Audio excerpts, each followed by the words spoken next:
Mi nombre es Juan, y, aunque mi vida parecía bastante normal por fuera, durante un tiempo viví un verdadero infierno que nadie sospechaba. Soy una persona tranquila, trabajadora, alguien que siempre ha sido bastante racional. Nací y crecí en un pequeño pueblo de montaña, un lugar donde todos se conocen y las supersticiones están siempre presentes, pero nunca les presté mucha atención. Me mudé a la ciudad para estudiar ingeniería y, como siempre fui muy metódico, no tardé en conseguir un buen trabajo en una empresa tecnológica. A pesar de mi éxito profesional, mi vida personal siempre fue solitaria. Pasaba la mayoría de mis días trabajando y las noches las dedicaba a estudiar o simplemente descansar. Pero la paz que encontraba en mi rutina comenzó a desvanecerse cuando, sin ninguna razón aparente, empecé a sufrir episodios de parálisis del sueño. Todo comenzó de manera gradual, pero pronto se convirtió en una tortura. Recuerdo la primera vez que ocurrió como si fuera ayer.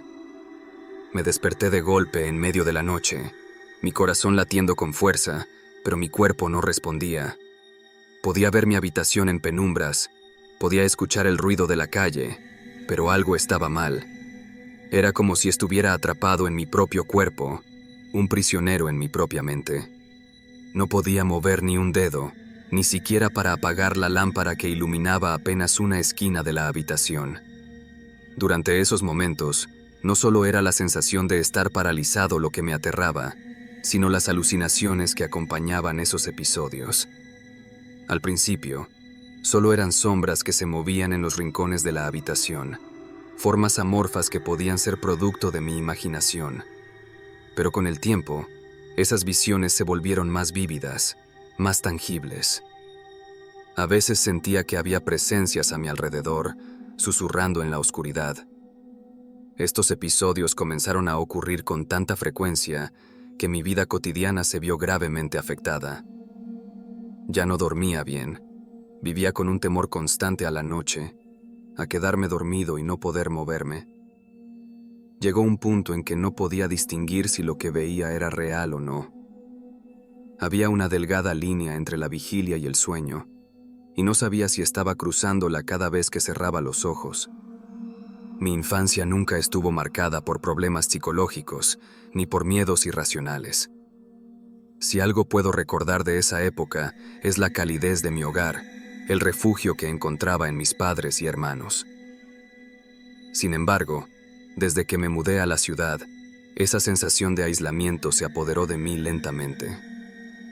La rutina diaria en mi trabajo, aunque exitosa, me separaba más de las conexiones humanas que solía tener. Mis colegas eran más conocidos que amigos, y mis relaciones personales se limitaban a encuentros esporádicos. Fue en ese vacío emocional donde, creo, el horror que estaba por venir encontró terreno fértil. Una noche, mientras luchaba por salir de uno de esos episodios, experimenté algo que me dejó marcado. Me vi a mí mismo, o al menos eso pensé. Estaba parado junto a mi cama, observándome, inmóvil, con los ojos bien abiertos. No tenía un gemelo, nunca lo tuve, pero ahí estaba, una figura idéntica a mí, mirándome desde el otro lado de la habitación. El terror me invadió y, cuando por fin logré romper el hechizo de la parálisis, me encontré sudando y jadeando, como si acabara de escapar de una pesadilla. Esa fue la primera vez que sentí que algo verdaderamente oscuro estaba sucediendo. A partir de ese momento, supe que no podía seguir así. Mis noches se habían convertido en una lucha constante por evitar dormir, por evitar caer en ese estado vulnerable. Fue entonces cuando decidí buscar ayuda profesional. Consulté a un psiquiatra, el doctor Beltrán, un hombre calmado y sereno que me recibió con una sonrisa cálida. Después de contarle lo que me ocurría, me recetó pastillas para dormir y me aseguró que con el tiempo todo mejoraría. Me explicó que la parálisis del sueño no tiene una cura definitiva, pero que mejorar mis hábitos de sueño podría hacer la diferencia. Me aconsejó acostarme a la misma hora cada noche, crear un ambiente de sueño tranquilo, evitar cualquier distracción antes de dormir y, por supuesto, eliminar la cafeína. Durante un mes, seguí sus indicaciones al pie de la letra. Parecía que las cosas mejoraban. Las alucinaciones desaparecieron y comencé a dormir de nuevo sin incidentes. Sin embargo, en el fondo, algo me decía que esto no había terminado. Era solo la calma antes de la tormenta. Y, como lo temía, todo cambió de nuevo una noche. Todo empeoró. Después de un mes de relativa calma, la rutina se apoderó nuevamente de mi vida. Volvía tarde del trabajo, cansado y sin mucha energía para socializar. Era una noche como cualquier otra cuando, sin darme cuenta, me quedé dormido en el sofá de la sala de estar. No era algo que solía hacer, pero ese día estaba agotado. La sala estaba casi vacía. Apenas tenía algunos muebles debido a mi reciente mudanza. Aparte del sofá, el televisor y una lámpara de pie, había una silla mecedora en la esquina. Lo curioso de esa silla es que no era mía. Estaba allí cuando llegué al departamento, y aunque al principio pensé en deshacerme de ella, algo me impulsó a dejarla. Parecía un objeto inofensivo, una pieza más del mobiliario que el anterior inquilino había dejado. Desde el primer momento, esa silla tenía algo extraño. Su madera gastada y el crujido apenas perceptible cuando se movía con el viento me daban una sensación incómoda, pero no le di mucha importancia. Pensé que era solo mi mente proyectando cosas absurdas, como cuando uno escucha ruidos en una casa nueva. Pero esa noche, todo cambió. Me desperté bruscamente en medio de la oscuridad. La sensación familiar de estar atrapado en mi propio cuerpo volvió. Era esa sensación de impotencia total, de saber que estaba despierto, pero sin poder moverme ni un milímetro. Mi corazón comenzó a acelerarse, tratando de salir de mi pecho. Lo más inquietante fue lo que vi al intentar mover los ojos hacia la esquina de la sala. Allí, en la silla mecedora, había alguien. Una figura oscura, difusa, se balanceaba lentamente hacia adelante y hacia atrás.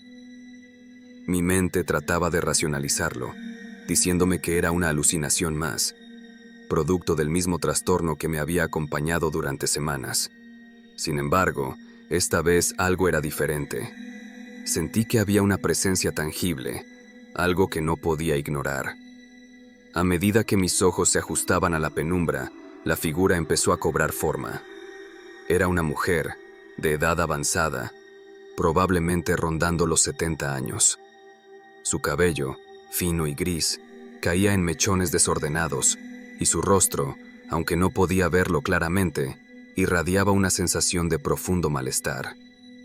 El sonido del crujido de la madera al moverse de un lado a otro era lo único que se escuchaba en el departamento. Lo más aterrador de estos episodios de parálisis es que, aunque tu mente sepa que lo que ves no es real, tu cuerpo no puede evitar reaccionar con miedo. Y yo, aunque sabía que esa mujer no estaba realmente allí, no podía dejar de sentir terror. Ella no me miraba, no se giraba hacia mí. Solo seguía balanceándose, una y otra vez, en un movimiento repetitivo, mecánico, pero sin hacer ningún ruido más allá del chirrido de la madera vieja. Quería gritar, pero mi voz estaba atrapada en mi garganta. Cada noche, desde ese momento, la mujer apareció. Sabía que era mi mente jugándome una mala pasada, pero aún así, no podía dejar de sentir que algo más estaba ocurriendo. Finalmente, decidí contárselo a mi psiquiatra, el doctor Beltrán. Me escuchó pacientemente mientras describía a la mujer en la silla mecedora. Le dije cómo, noche tras noche, ella aparecía, siempre en la misma posición, siempre balanceándose. Cuando terminé, él simplemente me miró y, con la misma calma de siempre, me aseguró que se trataba de alucinaciones, de las cuales ya me había advertido. Es solo tu mente jugando contigo, me dijo. La parálisis del sueño puede ser muy vívida, pero nada de lo que ves es real. Salí de su consultorio sintiéndome un poco mejor, aunque no del todo convencido. Si bien sabía que la parálisis del sueño era algo científico, algo explicable, había una parte de mí que no podía ignorar el miedo instintivo que me invadía cada vez que veía a esa mujer. Decidí seguir sus recomendaciones y comencé a meditar antes de dormir, intentando mantener una rutina relajante que me ayudara a evitar esos episodios. Durante unas semanas, funcionó. Las visiones desaparecieron y pude dormir sin interrupciones. Sin embargo, esa sensación de que algo estaba mal nunca se fue del todo. La paz fue breve.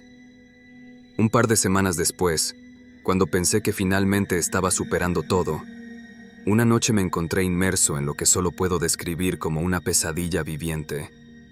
Había invitado a un amigo, Tomás, a ver un partido de fútbol. Tomás era uno de los pocos amigos cercanos que había hecho desde que me mudé a la ciudad. Nos sentamos en la sala, conversamos y bebimos algunas cervezas. Tomás bebió más de la cuenta, así que le ofrecí quedarse en mi departamento a pasar la noche. Después de todo, tenía espacio de sobra. Nos fuimos a dormir, pensando que sería una noche más. Pero cuando el reloj marcaba las 3 de la mañana, desperté nuevamente, con esa misma sensación de estar atrapado en mi cuerpo. Solo que esta vez no estaba solo, y lo que ocurrió a continuación me perseguiría durante mucho tiempo. Después de semanas sin incidentes, parecía que todo volvía a la normalidad. Había seguido al pie de la letra las recomendaciones de mi psiquiatra, intentando crear hábitos de sueño saludables. A pesar de las experiencias aterradoras, comencé a creer que solo habían sido alucinaciones. Pero aquella noche, algo rompió con esa tranquilidad. Mateo, un viejo amigo de la universidad, había venido a mi departamento para ver un partido. Siempre nos llevamos bien, y aunque no solíamos vernos con frecuencia debido a nuestras ocupaciones, manteníamos una relación cercana. Esa noche, decidimos revivir viejos tiempos, bebiendo unas cervezas mientras disfrutábamos del partido. Sin embargo, Mateo, siendo más impulsivo y despreocupado que yo, bebió más de lo esperado, y como ya era tarde, le ofrecí quedarse a dormir en mi casa. Mi departamento, a pesar de estar algo vacío, tenía una atmósfera acogedora. Habíamos colocado un colchón adicional en el suelo de mi habitación para que Mateo pudiera dormir allí, junto a mi cama. Nos acostamos, todavía hablando del partido, cuando finalmente el cansancio nos venció. Eran cerca de las 3 de la madrugada, cuando algo rompió el silencio de la noche. Un sonido denso y constante invadió la habitación. Una respiración pesada y profunda. Al principio, pensé que Mateo estaba roncando, pero cuando abrí los ojos, la realidad me golpeó con una fuerza aplastante. Directamente encima de mí, estaba aquella misma mujer que se mecía en la silla. Su rostro estaba tan cerca que podía sentir su respiración fría en mi piel. Su cabello blanco y enmarañado caía sobre mí, enredándose en mis brazos inmóviles. Quise gritar, pero una vez más me encontré atrapado en mi propio cuerpo, incapaz de moverme.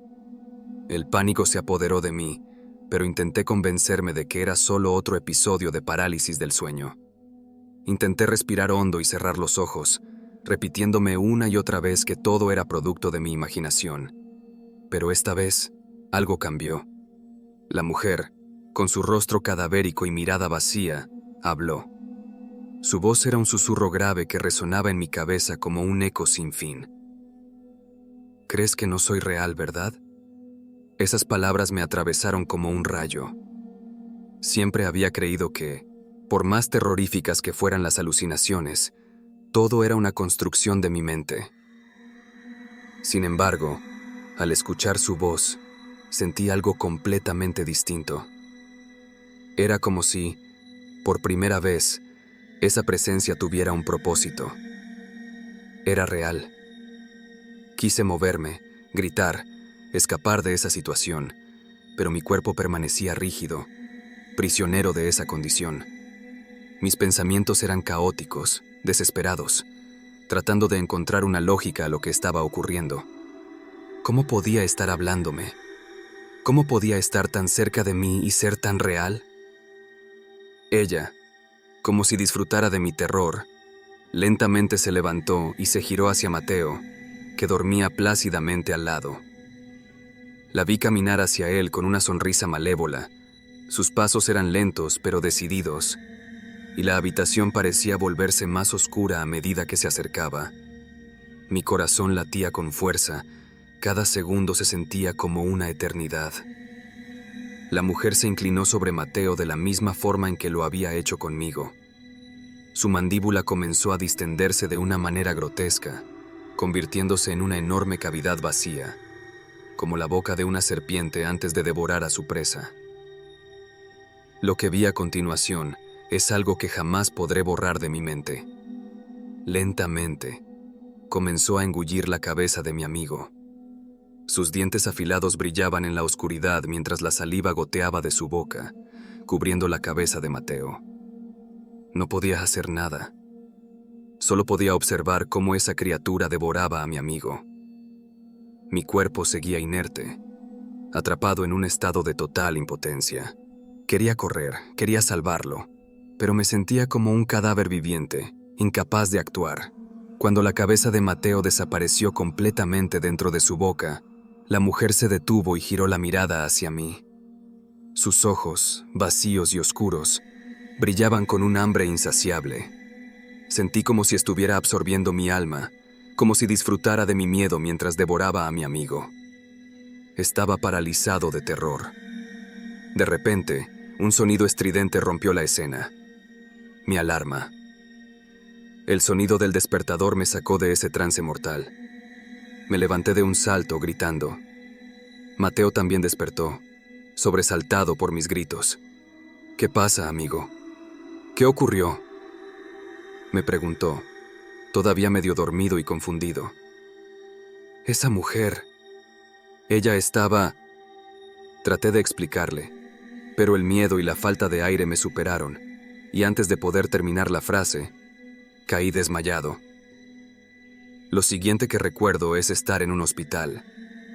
Mateo, asustado por lo ocurrido, me había llevado de urgencia. Los doctores pensaron que había sufrido un ataque de pánico en medio de la noche, probablemente exacerbado por el alcohol que habíamos consumido. Me hicieron una serie de exámenes y, tras hablar con mi psiquiatra, el doctor Beltrán, decidieron que debía quedarme en observación durante una semana en cuidados intensivos. Mateo nunca supo lo que vi esa noche. No me atreví a contarle. ¿Cómo explicarle que vi a una mujer devorar su cabeza? ¿Cómo hacerle entender que, aunque sé que todo suena a locura, para mí fue tan real como la vida misma? Después de aquel incidente, tomé una decisión definitiva. No podía seguir viviendo en ese departamento. Pero antes de mudarme, decidí hablar con el casero. Le pregunté si sabía algo sobre la silla mecedora, si había algún antecedente relacionado con el lugar. Lo que me contó me dejó helado. Hace muchos años, ese departamento había sido una pequeña clínica mental. Entre los pacientes más problemáticos, había una mujer, alrededor de los años 60, que sufría de violentos episodios psicóticos. Según los registros, había sido ingresada tras un incidente en el que intentó devorar a un recién nacido en un hospital cercano. Algunos decían que estaba poseída, mientras que otros la acusaban de practicar brujería en su juventud. Lo único cierto era que ella solía sentarse en esa misma silla, balanceándose de un lado a otro, día y noche. No supe qué pensar después de escuchar esa historia, pero una cosa era segura. No podía seguir viviendo allí. Tras mi colapso, Mateo me llevó al hospital, completamente aterrorizado por lo que había presenciado. Aunque no entendía del todo lo que había ocurrido, los médicos le explicaron que probablemente había sido un ataque de pánico durante el sueño, exacerbado por la cantidad de alcohol que habíamos ingerido aquella noche. No obstante, aunque el diagnóstico médico parecía simple, yo sabía que lo que había experimentado iba mucho más allá de una simple pesadilla. Me dejaron en observación en cuidados intensivos durante una semana. Durante ese tiempo, mi mente no dejaba de repasar cada detalle de la espantosa visión que tuve. Me costaba diferenciar lo real de lo imaginado. ¿Cómo podía ser tan vívida, tan tangible, aquella imagen de la mujer devorando a Mateo? ¿Por qué sentía su aliento helado en mi piel y su voz susurrando en mi oído, como si aún estuviera conmigo? El doctor Beltrán fue informado del incidente y cuando vino a verme, trató de calmarme. Su teoría seguía siendo que mis episodios de parálisis del sueño eran el resultado de un desequilibrio emocional, exacerbado por la falta de descanso adecuado. Me habló sobre la importancia de controlar el estrés y mantener una rutina de sueño estricta, pero en el fondo yo sabía que la solución no estaba en ajustar mi vida diaria. Algo más oscuro y profundo estaba detrás de todo. Mateo, por su parte, nunca insistió en conocer los detalles de lo que había visto aquella noche. Probablemente no quería saberlo, o quizás simplemente asumió que había sido un episodio causado por el alcohol. Nunca le conté lo que vi. ¿Cómo podría explicarle que presencié su cabeza siendo devorada por una figura espectral? Aquello era algo que ni siquiera yo podía aceptar por completo. Después de ser dado de alta, tomé una decisión inevitable. Tenía que mudarme. El departamento ya no era un refugio para mí. Se había convertido en un lugar lleno de sombras y recuerdos perturbadores. Sin embargo, antes de abandonar el lugar definitivamente, sentí la necesidad de obtener respuestas. Tenía que saber qué conexión existía entre aquella mujer y la silla mecedora que había en mi sala. Le pregunté al casero sobre la historia del lugar. Al principio, parecía reacio a hablar del tema, como si fuera un secreto incómodo que prefería olvidar. Pero tras insistirle, finalmente me contó la verdad. Aparentemente, muchos años atrás, el edificio no era un simple complejo de apartamentos. Había sido una pequeña clínica privada para personas con problemas mentales graves. Entre los pacientes, me relató, había una mujer en particular que destacaba por la intensidad de su comportamiento. Se trataba de una mujer de alrededor de 65 años, con un odio irracional hacia los niños. Había sido internada después de un episodio que estremeció a la comunidad. Había intentado devorar a un recién nacido en un hospital cercano. Algunas personas creían que estaba poseída, mientras que otras pensaban que practicaba magia negra desde su juventud. Independientemente de la explicación, lo único claro era que esta mujer se había ganado una reputación de ser extremadamente peligrosa. Lo más inquietante de todo era su hábito. Pasaba horas y horas, día y noche, sentada en una silla mecedora, balanceándose de un lado a otro, sumida en sus propios delirios. Y esa silla, la misma que ahora ocupaba un rincón de mi sala, era la misma donde ella se había mecido incansablemente. Sentí un escalofrío recorrerme la espalda mientras el casero relataba esos detalles. ¿Podría ser que aquella silla hubiera conservado algo de la energía oscura de la mujer? ¿Era posible que lo que vi en mis episodios no fuera una mera alucinación, sino la manifestación de una presencia atrapada entre este mundo y el otro? Mi mente se llenó de preguntas que no sabía cómo responder. Decidí que lo más prudente era marcharme lo antes posible. No obstante, lo más extraño de todo fue que, según el casero, ninguno de los inquilinos anteriores había reportado haber visto a la mujer ni haber experimentado nada similar a lo que me ocurrió a mí. ¿Por qué, entonces, fui yo el único en sufrir esas visiones? ¿Había algo en mí que atraía su presencia, algo que la hacía manifestarse? A pesar de todas las incógnitas, dejé el departamento y me mudé a otro lugar, esperando que la pesadilla terminara ahí. Pero la historia no terminó ahí. Una semana después, mientras trataba de dejar atrás el episodio, me encontré con Mateo en un club nocturno. Él estaba de buen humor, como siempre, rodeado de sus compañeros de trabajo y divirtiéndose. Pero hubo algo que me llamó la atención. Un anillo de moretones en su frente, algo que no estaba allí la última vez que lo vi. Me acerqué y, entre risas, le pregunté qué le había pasado. Mateo, que generalmente era despreocupado y directo, se detuvo un momento antes de responder. Me miró fijamente, como si intentara recordar algo que estaba en los bordes de su memoria. Debo haberme caído de mi silla mecedora, dijo, con una risa nerviosa que no concordaba con el habitual tono ligero de su voz.